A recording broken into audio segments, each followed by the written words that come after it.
Welcome to the Dads with Nerdy Ambitions podcast. I'm your host, DQ. It has been just over a year. We're almost to a year and a month. And yeah, we're back. We are back, guys. I have with me the wonderful, the amazing, the impeccable Sam. And as always, my adorable, my Bobbins, my Kyle Miles, my Tuco, you guys don't get that reference, but that's the Kevin Sir Bobbins. I used to be impeccable. Oh, you don't get impeccable. It's been stolen. You're not, you didn't show up on time, so you don't get impeccable. Actually, you not showing up on time. I'll fight you over adorable, Sam. I don't think adorable applies. I think I'm British enough for impeccable, but I'm definitely you are both adorable in your own ways. Word. All right, I'm not going to make this a who's prettier contest because you're both beautiful in your own unique ways. Sam, you're just so you know, you're winning. So here's the thing. We stopped doing this, and I mean we stopped because we just were getting sick and we had things going on, and we're going to make some announcements about that. We stopped this back June 6th with actually our last episode of last year, and we were intending on doing more, and just things kept happening. Life kept happening. We were getting sick, and then we had some other projects that we were working on, and they were just taking up our time. And we always intended on doing a goodbye episode. This is not that. You were pretty. It was basically agreed on that we were going to let the podcast end. Yeah, it really was. That's where our mindset. It's a lot. It was so much, and with so many things also at the same time. Like, this is one of the things that was like on the chopping block, and like things would just be easier if we didn't keep doing this. And hours later, you said, "Hey, I got an idea for an episode. We got to record." I kept going. Man, we need to bring this back. We need to come back. We need to do this. And then something would happen. And then we would be like, all right, are we going to do this or not? And I feel short compared to you guys. I'm going to raise my seat a little bit here. You're like 5'3". I know. I'm 5'9". Thank you guys. And I got measured. I got measured. All right. I measured. I'm 5'9". All right. I'm short. I totally accept that. I'm short. But you're not the shortest person here. No. You can take some pride in that. Yay! Project height through accent sometimes. Yeah, you're charming. You have that British accent, so you make up for it. It adds like 12 inches. It's an aura. You're automatically 6'3". All right, I'm just saying. But yeah, there was always a part of us that never wanted to let this go. And I think that's kind of why I never did at least for me personally, I never did the goodbye episode, because this is too much fun. This is way too much fun to do. It is an extreme amount of work, but here we are right now, a year later, doing this. And Sam and I were sitting here before, you showed up on your air quote on time. And we were like, man, this feels, let me just hit this real quick. I had my space heater going on in my basement. It's a little cold down here. It's the middle of June. I know. That's what's really it was weird. 98 degrees for 3 days in a row, and you're cold right now. Fun fact: my beers that are down here that I'm totally not drinking on show are they're cold, and they're very much chilled down here. My adult beverages. But I don't know where I was going this. We're not saying goodbye. We're saying hello again. Yeah, we are saying hello again. So what have we been doing? Is a question that I'm sure a lot of listeners are going to be asking. Well, there has been some profession changes that are going to be happening in the near future that we can't discuss what the job profession changes are going to be. I'm a janitor now, and I've never been happier. People, if you're upset with your job, it's okay to make a lateral or a downwards move for the sake of your mental health and stress. Absolutely. That is important for dads. We got enough stress going on. Mm-hmm. I took a small pay cut, and I have zero stress versus way too much. You still have kids. I do. Well, zero work stress. Okay, so there is a difference. Baseline kid and family stress, but work stress. Yeah, I don't bring it home anymore. Yeah, that's fair. I too have a profession change that is in the works right now. So I don't want to jinx it, knock on wood. But I'm very, very excited about it as well. I've been conducting that as well. Thus the hair, because some of it does not allow me to have facial hair. So Can we talk about that? Or is that still no, okay? Okay. so yes, no, we can't talk about that. We can talk about my having hair and not having facial hair, but what my profession is, no, we cannot talk about that. We're gonna Steve's leave that. ugly in reverse now. That's everyone. true. I actually, no joke, I actually thought about it. I was like, I might have to change the logo. Because it's bald. Unless we just make it glasses and make it Sam the entire time. That's all it is. Sam does all the video. He does like a lot of the editing and adds all the stuff. We should So let's get some prototypes, Sam. We can get some personalized logos for Steve. Yeah, we should do 3 mics now. Like let's work on some logos there. We'll expand our operation. We'll look into that. We'll acknowledge that there are other contributors to this. There are. And this is the first time I've actually unblurred my background. And that's because I have I've been redoing my basement for the last week. I've been on vacay. This is what you took a week and a half off to clean your basement for that's it. That's it. Version of our podcast. That's it. And I've discovered, like I say on the podcast all the time, I am a connoisseur of nerdy culture. I like to enjoy it's buffet for me. And I didn't realize how true that statement was until I was setting up the background. Because literally in the background, I can look right now. There is an Aliens Romulus mask. There is a cosplay costume, Fallout, which is actually has the number for our the YouTube episodes we did for the Fallout RPG. Fallout 72. Yes, it was 72. Yeah. I have CFX masks. I have my Dr. Alan Grant's hat that I wore for the Mark's birthday party. I have movie posters. I have Digimons. I have an Aliens Nerf gun. I have a Hot Topic shirt that you cannot get anymore, I think. This thing's probably 25 years old. I have Cthulhu stuff. I have Pokemon. I have Funko Pops. I have D&D, I have X-Wings, I have maps for D&D, and I have to turn this way now. Even though our listeners can't see this, I'm trying to describe it. I have popcorn buckets for Borderlands. I have R2 or a R2 unit from Disney. I have comics. I have Blood Bowl. I have every kind of nerd culture up here on this wall, I think. At least a good portion of it. I don't think I have anime up here. I gotta get anime up there. That's a big subsection of nerddom that I am forgetting that. And then also, since I'm flexing stuff here, this is by far my favorite dinosaur in the entire world. Toro. It's Carnotaurus. Dr. Brian Curtis destroyed one of my favorite fun facts about him. But they recently came back out with this figure because the old one did not sell very well long time ago when I was a kid. It looked super derpy, and I never got it as a kid. And the second this one came out, I bought it immediately. Let's see. So where have we been? That's what I was trying to get into a long time ago. One of our first tangents, off to a great start. Starting it off right.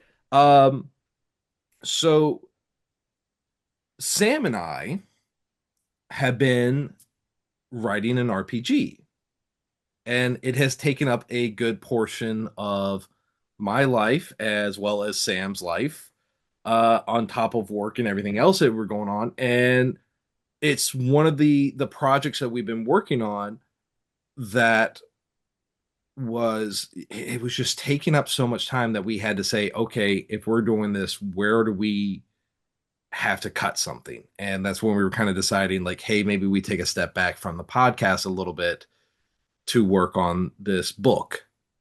The name of the book that we will be, hopefully, if everything goes to plan, be doing in the very near future, the Kickstarter for is called Penitence. It is an esoteric survival horror RPG. Sam has been doing the pages for it. I don't want to get into too much of it right now, but I think that's an episode in itself. yeah, it really If is. explaining that. Yeah, but it's a fun thing. Kev, you've gotten to do some beta testing on it. It's not D&D, everyone. No, it really isn't, and that's the beauty. Like, I I wanted to step away a little bit from D&D, and I wanted to try something fun, and I wanted something. It really, I was looking for a book that was kind of like the uh survival horror games that I'm really into, like Silent Hill, and I don't want to say Elder Scrolls because like, or not Elder Scrolls, but Elden Ring, but like that very dark lore intensified style, and nothing hit the vibe that I was looking for, and It wasn't I did. dramatic enough for you.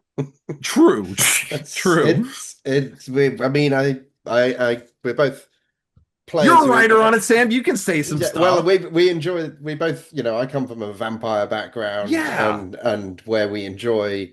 I mean, you've experienced some of the plot I wrote, Kevin. I'm not a happy guy. We just it's so weird. We write some of the most dark stuff. So. Yeah, Sam, the characters and stories and stuff that you have come up with for our vampire games have been 10 out of 10, just amazing. The stuff that you and Eric have collabed on, shout out to our boy Eric, because man, he has come up with some fun stuff too. Like you guys come up with fun, came up with fun stuff, and I love it. And we're very happy-go-lucky on the podcast, and yet we write these very grim dark. Yeah, it's a grim It's dark the stuff that pushes the limits of, am I still having fun, or is this just really sad? And it's walking that fine line. Well, Oh yeah, fine yeah. So that has taken up a good chunk of our lives, especially mine. So what's my mission for this episode? Nothing really, just getting back into this with you guys. I'm not gonna lie, I've missed this a lot, and I'm in such a happy place right now because just seeing your guys' faces on my screen, and us just nerding out and just like chilling and having a good time, it's just like, this is home. I miss this. I miss this. You sending out a Zoom link is like when you text your buddies when you get home from work saying COD. Yes. 4 or 5 people hop on, everyone starts playing together. Yes. Back in the day, yeah. Yes. So I've been talking a lot. So we'll do the what have you been up to nerdy stuff. That's how this works, though. It does involve you talking a lot. I mean, and us kind of making fun of you for it. Oh, that's fair. Since we're making fun of me, we'll go into some other things that were to be like, what is coming out and what have we been up to. I'm going to be in a video game, ladies and gentlemen. I am going to be a playable character in a game called Macabre. Which I've been told is the correct way to say it, because the first time I said that, I think I said macabre, and I got a lot of made fun of. Wrong in every way, yeah. All right. First off, all right, Sam, you're the like intelligent one out of the 3 of us. What is that French? Macabre. It's derived from French. Okay, but it's an English word. It's an English word. It's an English word that was derived from a French word. All right. See, most English is not a English is a language that's basically an amalgam of everybody else's languages. It's not really one that's it's a product of how many times our country got invaded. So it started with Gaelic. We added a load of Latin on when the Romans took over. Then the Vikings showed up, and they messed with the language a little bit, and that's why it's a mess. So I have your country to blame for this weird word that I keep screwing up. Thanks, Sam. Well, yeah. So the wonderful people over at WeForge Studios are making an amazing game. It actually just topped out in the top 50 demos over on Steam. Macabre, is it's a survival horror game with you up to four friends playing, and there is a monster hunting you. It's basically think kind of like Phasmophobia meets like something of like Cthulhu style. You're in a temporal rift and you're trying to get back home, and there's something hunting you, It and it plays learns. like Escape from Tarkov. It's an extraction game.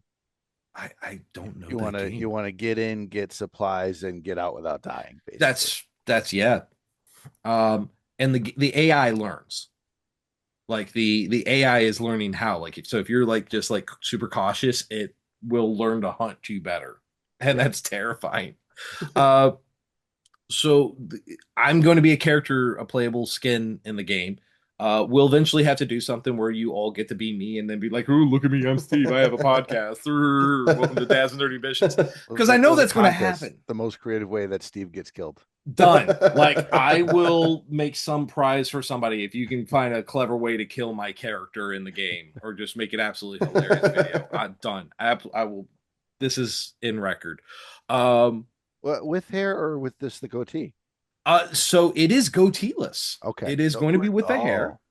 Oh, I I thought don't about doing the goatee. I don't like. Are we rebranding your We're face? gonna have to. We have to because this is. I've known you for like 8 years. I don't know if I can just change things now. Have we known each other for 8 years? Something like that. That's how long we've been at Cheshire, more or less.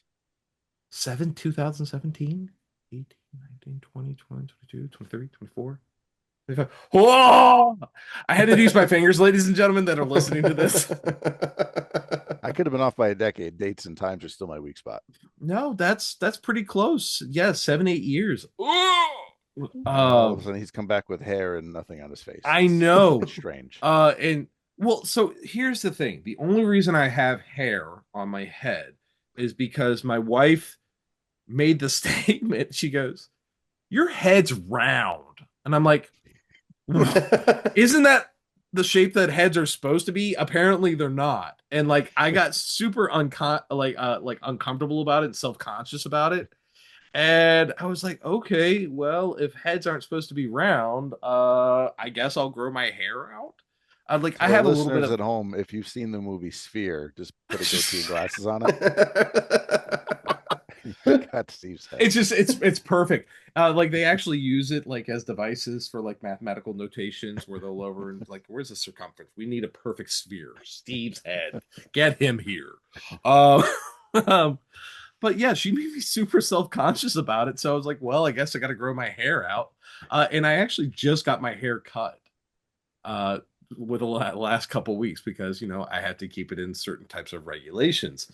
And so it was, yeah, we're going to have to rebrand the logo or something. Sam, you're on this, dude. Okay, I'll come up with something. There we go. To get rid of the little goatee. Sam's got this. Sam's got this. I can just shave the guy and then like put like an afro on top or something. Now we're gonna have a yes.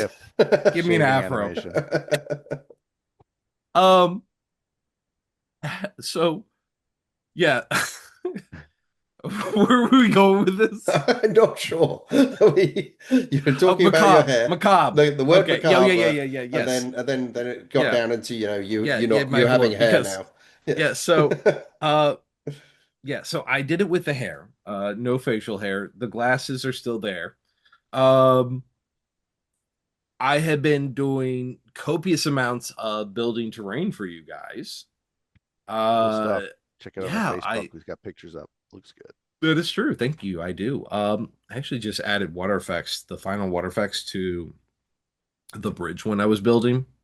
I wanted to give it a more like wavy kind of like it looks like a gentle river when I posted it up, and I was like, I'm not feeling that.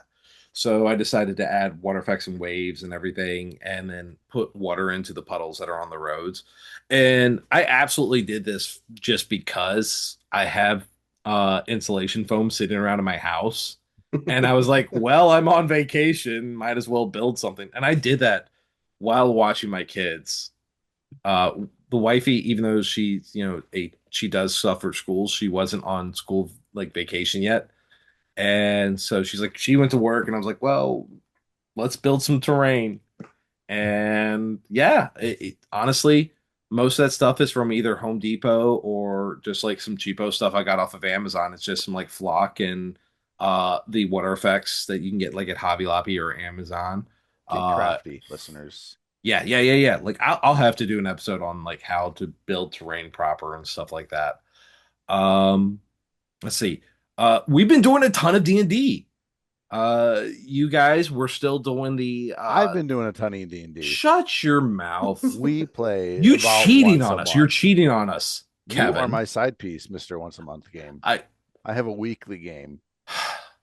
And, That's so hurtful to hear it's that I am mean a lot become to your me. side piece. Really invest in the story. I take notes. Yeah. And this is why you're being replaced as the sidekick on the show, Kevin. Sam's officially, I'm saying it now, is the sidekick on the show. Thank you, Yeah. Sam. Welcome to the show. well, Piss off, Kev. you do know I've been doing a weekly game too. What? Really? Oh, okay. On Tuesday, it's the an hell online- with me. Let's it's talk, an Sam. online. It's an online game actually with a group of people across the country. You dirty who- pirate on, hooker. on Good for Tuesday. you, Sam. On Tuesday evenings, but it's Make more time for us, Samuel! Steve. we're This is on doing you.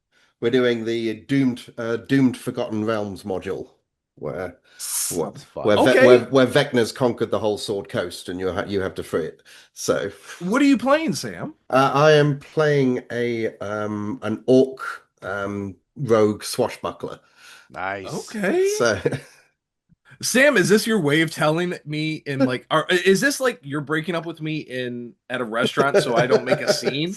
No. I'm still going to Oh be my attending. god. I'm telling you monthly games because as fun as it is, there's Uh-huh. D&D online isn't really a substitute, That's fair. in my opinion. That is fair. Like it's fun, but it's not the same I get that. as playing with a team of people, role playing with a team of people, and the There kind of is a atmosphere difference. of it. Yeah, and virtual dice don't quite have the same. Do you have Digital these Black virtual doesn't do it dice? for you? Well, we're using the Fantasy Grounds. So the guy who runs it has Okay. everything set up, like the whole module uploaded into Fantasy Grounds. So he's got maps, which have lighting effects on them and stuff like that, and Okay, everyone's cool, got cool, cool. tokens and every single spell and spell effect and attack and ability he's programmed in to the Fantasy Grounds system. So everything is just clicks of buttons and automated. It's more like playing a computer game, Okay. but it's Now- still not quite the same as gathering a group of people. It's fun, but it's a holdover rather than a replacement. See, he's nice, Kevin. He's like, it takes the edge away so I can wait till our game. And you're just like, nah, the hell with Do Steve. I need to remind you who's responsible for this crippling addiction? I have Oh, now? absolutely. I take total You pride take in full it. credit for that. Yeah. Oh my god, I'm so happy. Are you guys doing 5th edition or are you guys doing Mine is the 5th edition, but not the 2024 5th edition. Okay. So it's 2014 version rules. Yeah. So that's the thing. Like I'm still confused because I thought they were calling it D&D 1 and now they're not calling it D&D 1. They're trying to say it's 5th edition, but it's not 5th edition. It's not. I've heard it referred to as D&D 5.5 and Yep. D&D 5e 2024, Mhm. which is a hugely cumbersome name. And But- 5.24. Yeah. There we go. I like that. Yeah, so all right, since we get into a little bit of actual nerdiness here. You guys have both played 5.5 or 5.24 D&D 1, whatever you want to call it, and you guys have played 5th edition. Mhm. Which do you prefer? I am. Well, I don't think I've played enough of the new rules. As there are enough different characters to Okay. have a fair opinion on it. there are definitely some imbalances in the new rules. Oh, 100%. Yeah. So, because because as you know, I'll explain for the listeners, I was playing an artificer when we were running our game at first, Mhm. and then when we rolled over to the 2024 rules, the artificer rules weren't compatible anymore. Mhm. So you ran a whole a game which basically decided which path my character would take depending on the choices that he made. Yep. And I ended up becoming a celestial warlock, only to find that celestial warlocks are completely broken. 100% OP.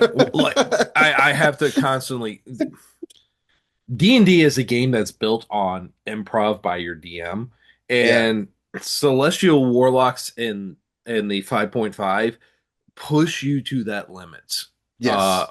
copious, like just like beyond anything I think I've ever had to It deal was with. just with it. I went from being the artificer who was kind of like the the Swiss Army knife character Hmm. that he's not particularly powerful in any ways, but he's got something useful for every situation, to like firing a gun that kills monsters in 2 hits. Yeah. So Yeah, you're our Eh, top DPS. You're our face. You have the most yeah, utility out of any of us. yeah, it's ridiculous how like the shift from just being this mid-range, well-balanced character to something that they just have not thought through whatsoever. Trust me, killing your character has crossed my mind many times. Like, would the party be better off? Uh, If I was not with them, yeah. It's uh, like, how much do they depend on you? On scale of 1 to yes, they definitely depend on you. How much As do they soon depend on as you? as soon as Sam changes characters, if that happens, Mm. your fight will still be balanced for versus Omar, and we will immediately TPK. Because so Kev, you were saying like, how do you feel? I know you said you feel like it's kind of you haven't played enough classes, but like, They both work. My other campaign, we are doing mostly 2014 rules. mm, We're peppering in because some of the group wanted to switch to new rules, some didn't, yeah, so we're staying mostly in the old rules. mhm, I'm playing a rogue. I would have gotten a buff if I switched to new rules. We have a fighter, huge buff if we switch to new rules. So I think melee got some really good stuff with the weapon masteries and everything, mhm, and it makes it a lot more interesting. I think it makes it, but probably more complicated, just more things for you to pay attention to, mhm, because you can a martial at least can do something every turn mhm. that impacts other things. So it's more for the players to remember, more for the DM to remember and keep in mind. So it keeps it more interesting. So you don't just stand there and hit, and then the next person stands there and hits. There's more stuff going on in battle. But I like both. Mhm. There's nothing I particularly dislike about either one of them. We're getting towards the end of this campaign. The next one will be in the new rules. Okay. I think if you're playing 5e and you're thinking about switching, it depends where you are in your campaign. If you're almost done, finish it in 5e. Um, because it's a big change. There's a lot of subtle things that are really hard to keep track of going immediately from one to the other. Mm. I will say the biggest thing that you guys, not specifically you two, uh, it's more of the other players, Ken, um, that it's remembering that there are effects with your weapons. Yeah. Uh, that is something like I tried to make sure like I emphasized in the earlier sessions when we switched over because at that point it felt like it was my responsibility. However, at this point it's like spells. I know them ish now because like we've switched over. They have changed up so much. And luckily I had this amazing rules lawyer who's there to go, actually You're all the welcome. time. Yeah. Kevin. I'm so proud of you, by the way. I love that you become an actually because you okay, we've known each other for 8 years. We've probably only been friends for maybe 6-ish. Yeah, that's fair. Uh we'll say 6. And in those 6 years, like 5 years we've been playing D&D. Mm-hmm. So in 5 years, you've gone from like, yeah, I played a game like a long time ago with my friends to like now you're the actually guy is just absolutely delicious in itself. You've ruined me. I have corrupted you. Um, But with but that though, too, I pretty much always play players. You pretty much always play NPCs. true, So forever you don't DM, forever DM. you don't have the player rules in your brain. Not even a little You bit. have my NPC can do pretty much whatever I want, and my I am God. character has these rules that he can do, and if he does them a certain way, they look really cool. Mm. But then you're like, yeah, that spell that you did does something else now. Which as a DM, you're totally allowed to do. But like, wait, but the paper says I have to do it this way. There are some times where like player ignorance in our games has like shocked. I remember there was a couple of games ago I used a spell on a troll and I shut down its regeneration and everyone went, you shut down his, oh my God. And I'm like, this is a basic cantrip. You could all have this. And then it wasn't that something dramatic had happened. It's just none of them realized that spell did that. Yeah. Yeah. That troll session that will forever live in my brain as the time I almost killed you guys all. Like, you guys killed a T-Rex, and I was like, all right, they're good. They're gonna be fine. They're gonna be fine here. And then this whole fiasco happened, and it was savage. It was brutal. But you guys went to some other areas. You guys went to Shadowfen, which is another area in my campaign, on a completely another continent, and now you guys are back in Eldoria. Yeah, and it's fun. Again, switching over has been a unique transition for me as a DM. I'm still to this day trying to calibrate the encounters because it's either I make them stupidly easy, the Tyrannosaurus Rex against the, how many of you guys? Five, six of you? That was again my fault because that was me. That was another one of why Celestial Warlocks are broken. Oh, but it was five of you at level 5 against a CR 10.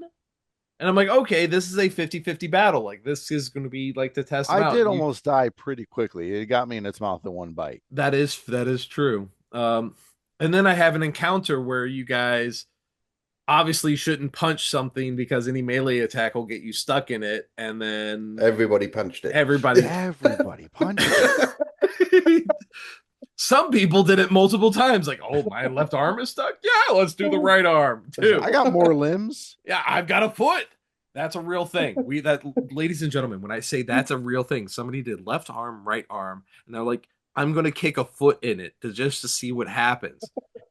I'm not making this up. This is after one guy did it just to show everyone what it does. Hey, our limbs get stuck. And he lost an arm. He lost an arm. He lost an arm. He lost an arm. And people still were like, yeah, screw it. Let's do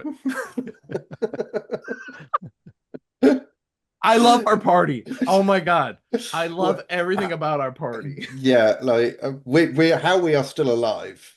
I'm really not sure.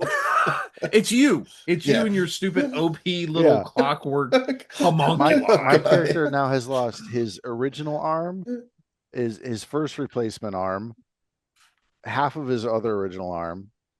I think 2 more replacement. He's down 4.5 arms. He right now has 1 claw and no other arm. Yeah. Oh my God. Well, you were just missing 2 hands at one point. And and I replaced that with a mechanical hand. And then you got that one ripped off. And then we replaced that with a drow lady hand. And well, there was a halfling arm first. Halfling arm first. Because he had we had that cut off. Then there was the one that didn't succeed. That was just a tumor that we had to cut off. Then there was your lady drow arm, which you yourself pulled off to pay the hag. And almost killed yourself. You did not want to do that. I want to roll. Okay. I want to roll. Pick the numbers. I want to roll to have a new character ready. Okay. I will do it. So I'm gonna roll a d12. Okay.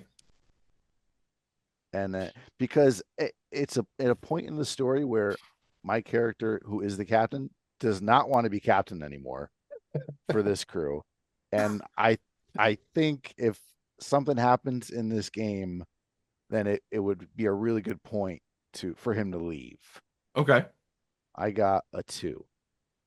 A 2 on that. And this campaign we've been rolling. We picked our races, our species, and then we rolled randomly for our classes. And after 3 levels, we have the option to multi-class. I love it. Do you want me to tell you? I do, yeah. What's your race? What are you gonna pick? I'm thinking we're in Omar's home city. I'm thinking human. You're a druid. God damn it.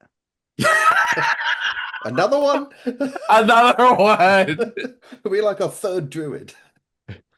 It's funny, he doesn't look druish. Right, Speaking of which, they got a movie coming out, Spaceballs 2. Spaceballs 2, yes. Oh, I'm actually excited about that. I don't care about movies anymore, but I'm actually excited about that one.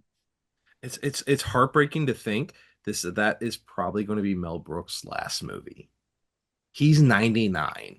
Yeah, but like it could have been his last movie 20 years ago.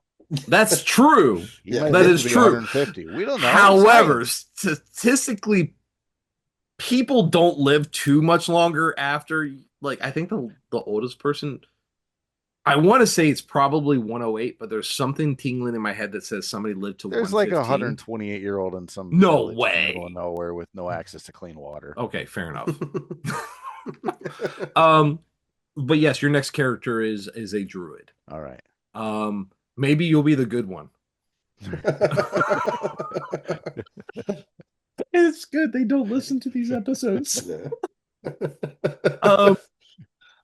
I'm actually been writing a D&D campaign of my own as well. Yes! I have aspirations to to try out DMing at some point Really over the summer. So yes, whenever you're ready, I'm ready to play. We have a date scheduled. Yep. And we will do that. And I cannot wait for it. Yes, I cannot wait for it because I get to be a character.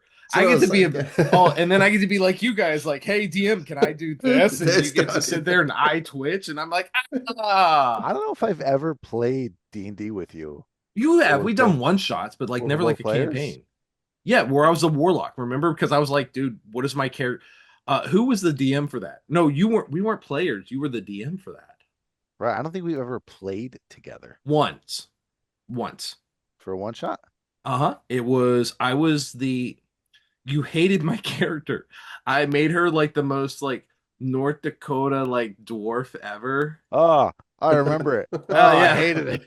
We're gonna go to the bodega. Yeah. Oh my gosh. Let me tell you about my cousin Girl. My cousin Girl, he's got this like nice Winnebago. Oh gosh darn. If that's not the sweetest thing you've ever seen.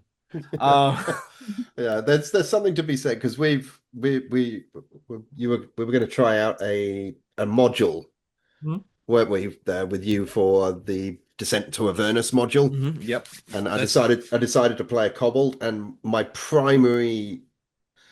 I wrote a background, I had all history and everything, but still the thing that's most on my mind is how annoying a voice can I do for him? Well, just do like some like northern Midwestern kind of stereotype voice, and something like that. Yeah, that's nails on the chalkboard for Kev. Because I'm thinking of doing something nasally and annoying. Oh yeah, go for it. I'm all about that life. And it's amazing what's important when it comes to character creation. Which is kind of we've funny. Played enough games where it doesn't. We make the most ridiculous thing because we haven't done it before. Mm-hmm. Yeah. Which is kind of funny because like my kobold, Taco the Warlock. I do love Taco the Warlock. I love him. He's got to make a comeback. It was like this Dothraki mixed with like a Khajiit from like Oblivion and Elder Scrolls kind of games. It's like style third person talking, and it was the most pretentious, like egotistical kobold ever, and I absolutely love that character. He will forever hold a place in my heart. The barbarian who called himself Taco the Warlock. Just like absolutely amazing. But you know, we came on here to talk about like what we've been up to. Kind of got distracted again with D&D. The tangents we go on to. Okay, so besides D&D, Sam, what nerdy things have you been up to, sir? Well, I am now. I've taken a bit of a switch of roles. I've retired from being a vampire storyteller for We the all vampire stopped live doing action. vampires. But I have changed over to being a player in that system for the first time. How does it feel? It's strange. It's very strange being on the other side. Uh-huh. And they're seeing stories and backstories that I created and how they're now running down completely different with completely different weird, lines, and it's kind of weird, and you have to sort of shut off your storyteller brain and just be open-minded and say, okay, where are they going to go with this? Not sit there and go, they're playing him all wrong, because that's just never going to make you any friends. So, but so yeah, it's having to step back from stuff that you had creative input in and enjoy what someone else is doing with it. And how hard is it for you right now? Because this is something I still struggle with, even when I'm playing the few times where I am a PC in games. It's turning off that storyteller, that DM brain, and not trying to figure out what they're trying to do. Like immersing yourself as the character versus being the okay, what is everybody doing? How do I prepare? Like because you have to plan. You have to play chess as the storyteller. Whereas the PC, you go, okay, how do I just screw with him as much as I possibly can? I have been enjoying screwing a little bit with him. I deliberately designed a character that was extremely slippery and difficult, that can do things that provide me with unique ways to deal with a plot. So, like at the last game, we had to sneak into a vault which was guarded by these other vampires, because if we just killed the vampires, they would have wiped the data disks. So my character can turn into mist. So I slid in underneath the door, and then when you turn into mist form, everything that's on your, like in one of your pockets or physically inside you, turns into mist form with you. So suddenly I'm faced with these massive, like 1980s style data disks, and he's like, well, how are you going to get them into that? And so I used another discipline and I turned into a pelican. And I stuffed the data disks into my mouth and then turned back into mist and left. Okay, not to get super nerdy here. Nos can shapeshift into animals? If you take the right combination of traits, yes. Really? They can get protean discipline from the pliable blood, and then there is a technique called myriad forms, which allows you to turn into any type of animal. Kevin, what the heck? You were crippled. I got what's that bat sense? You got predatory senses where you could morph parts of yourself into different animals, so you could get like it was more perceptive. Echolocation. Yeah, I could do it. I did that once. You get echolocation. You could sense electrical currents, all that kind of stuff. I was useful. Yeah. He had some really cool stuff. I'm trying to remember what Connor did. I mean, Connor took. He had flick. Yeah, I did have flick. Yeah, which actually was useful. Tell me, is this a thing? I've noticed that forever DMs, when they do finally get to play, make the most overpowered characters possible. I try not to. Is this a recurring theme? I try not. When I DM'd you guys for a couple of sessions, you made, I said, pick anything. I'll DM around it. It'll be fine. And you made a fairy barbarian with like 18 AC. You could fly. I'm like, I can't shoot him. I can't catch him. So I might that might be a thing, and I didn't realize it. I was going for funny because nobody plays a fairy. Like nobody plays a fairy ever. Except for like a very niche group of people that go to Hot Topic, like it's a very unique group. They're somewhere between like the like European Norwegian goth metal bands and the anime Funko Pops. That's the section where they're at. And I just thought being a barbarian as a fairy was freaking hilarious. And I'm like, all right, going with the aesthetic that I am a barbarian, which path would I go down? And I went down the path of, oh my gosh, what is it called now? Wild Magic Right. Barbarians. Yeah. You So, were you had a sack of heads. I remember that. and I'm just like, all right, well, this is a fairy that's a barbarian. So they're probably going to be like, I based it off of Chihuahua. Like I was like a Chihuahua and the Yorkie that bit my leg, which just I'm assuming this Yorkie was made out of pure hatred. Like that's all it was. So for the listeners and Sam, I don't know if I've told you this story. It was in my first 90 days as being a letter carrier for the post office. I in denim jeans. I hadn't even had my uniforms yet. I was still going out in my regular clothes. I had my satchel and my dog spray and all the other stuff. And I remember my supervisor taking us out there, taking me out to go, do the stuff. And it couldn't have been like the fourth or fifth house I delivered mail to. And this Yorkie came running out of an open door and just bit me on the shin. And I didn't even have time to react. And I flicked my leg, like I kicked my leg to kick it off. And I did the thing with the satchel that we're supposed to do. I tried to grab my dog spray and protect myself. And it ran through I couldn't grab the spray in time. And I did the satchel thing. I'm like, we're supposed to go, get back with the satchel. And it ran through the satchel because, it's a dog and satchels don't work that way. And it bit my leg again. Also a charging Rottweiler that's at face height.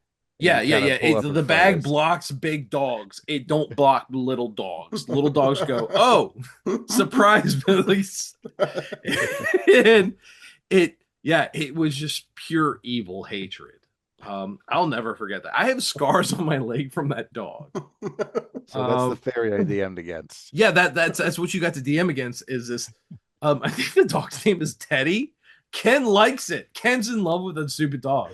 But to give you a little idea about our friend Ken, the Boston character from our Fallout RPG was based off of him. Ken has drank raw milk and eaten undercooked pork, and I think he's been stabbed several times. Yeah, several times. Yeah, Ken is this. I gotta get him on the show. He is just like this most unique specimen that needs to be just treasured forever. He is the most Boston guy ever. I love him. But yeah, that's what I based it off of, was this dog that just destroyed, scarred up my leg. And I was just like, if I was an angry little fairy, what would I be like? And I'm like, you know what? People aren't going to respect me. Oh, the ladybug from A Bug's Life. Everybody's like, oh, it's a ladybug, but it's Dennis Leary, so he's just angry. That was another point of inspiration. Napoleon complex and 100%.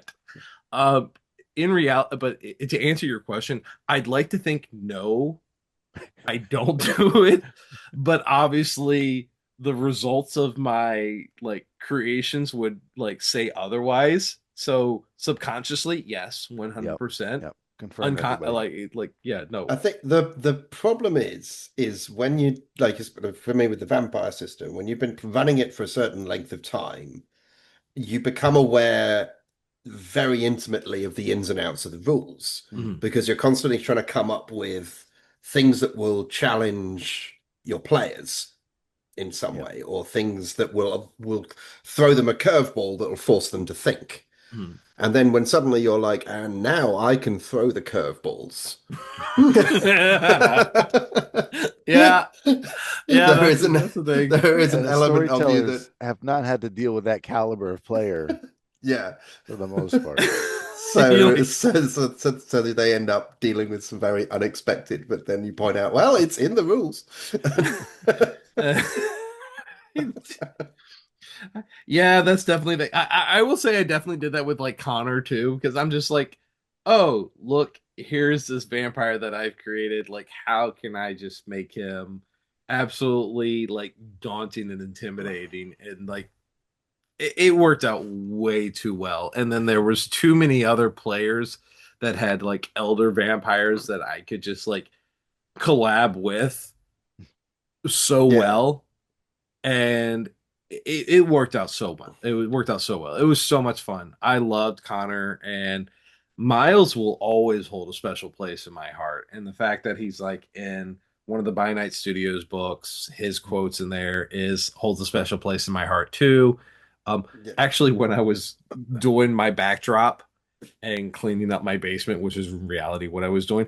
For those of you who can't see this, we'll have to post up some pictures or something. Check us out on YouTube at some point eventually. Yeah, eventually do that. I have this. It is in my basement, so you don't get much nerdier than this. And I have like an old 1980s TV like that was meant for Coleco and Atari. By the way, this I bought this house from my mother-in-law, so this TV came with it, so it's just perfect, pristine. Um, yeah, it is like just a plethora of nerdiness, and I love that.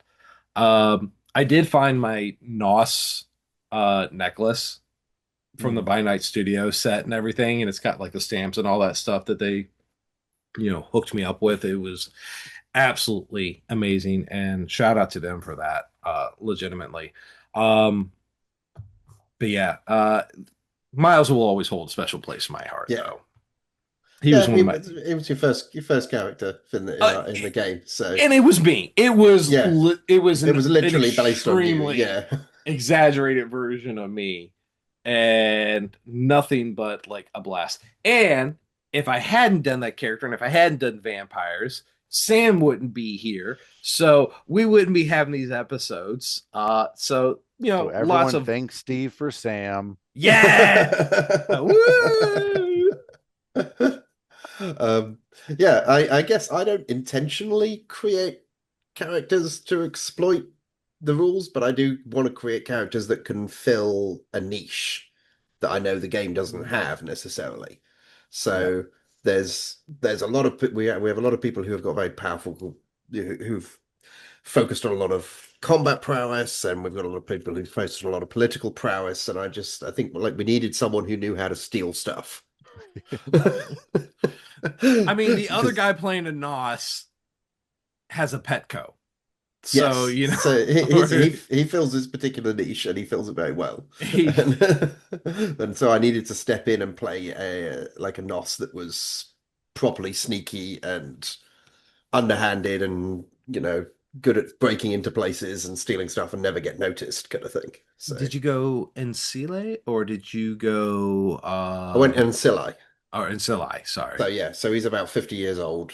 Okay. And not embraced just after the Second World War. And I've gone with a London gangster accent. So I can possibly imagine why the Englishman would go for the English accent. Look, I can do loads of English accents, but I can't do any American ones very convincingly. So I want to hear you do a Southern accent. Come on. You did in Fallout. You made me do one in Fallout, and it was awful. Yeah. It was truly awful. Give us a Yorkshire. Oh gosh. Guys, we talked too long and we have to break the episode in half. And so this is going to be that thing that breaks it in half. Yes, this is our midway segment. We weren't even sure we were going to actually do this, but then we realized how far we were going. So we are going to stop this episode right now. This is going to be a segue episode, part 1 and part 2. We're putting this in here.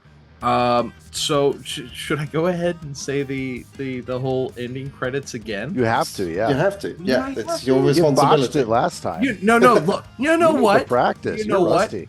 Kevin, you say it. I don't have. Give me a script. I don't have the script in front of me. Sam.